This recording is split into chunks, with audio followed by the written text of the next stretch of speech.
7:07, time to talk about the government shutdown. It's now in its third week and worry is starting to creep in for families across the country. Federal workers are starting to live off partial pay while food assistance programs are beginning to run out of money. And House Speaker Mike Johnson is warning the shutdown could be the longest to date, with Republicans and Democrats struggling to find a way forward. Jared Hill has the latest.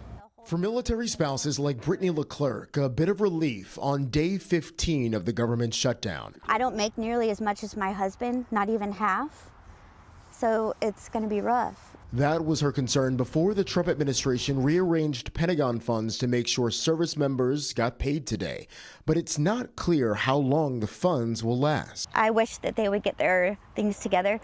No luck on Capitol Hill. The motion is not agreed to. The Senate rejecting the GOP funding bill for an 8th time as Democrats continue to push for an extension to health care subsidies under the Affordable Care Act. Why don't we just have a negotiation, figure out what the fix for these rising premiums are going to be, and then open the government and implement it? These are unserious proposals from unserious people, and they are playing games while real Americans are being harmed adversely by the shutdown. President Trump threatened more cuts as he offered a $20 billion bailout to Argentina. We are closing up Democrat programs that we disagree with, and they're never going to open again. Food pantries are working to keep shelves stocked as SNAP nutrition benefits could begin to run dry. We're doing emergency fundraising so that we can make sure we have extra food available. Air traffic controllers are urging lawmakers to strike a deal after getting only a portion of their paychecks, though now they won't get paid again until after the shutdown. Jared Hill, CBS News.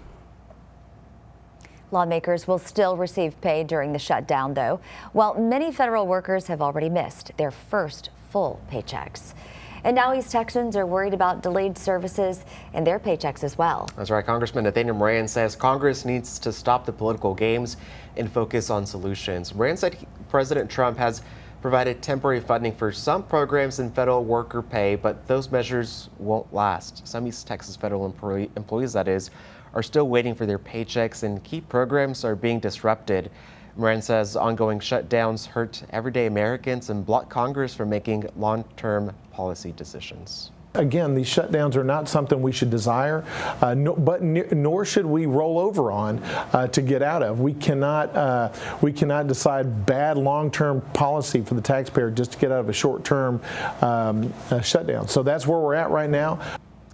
He supports legislation that would automatically extend funding every 2 weeks during a shutdown, removing the high-stakes negotiation and keeping critical services running for East Texans and the rest of the country.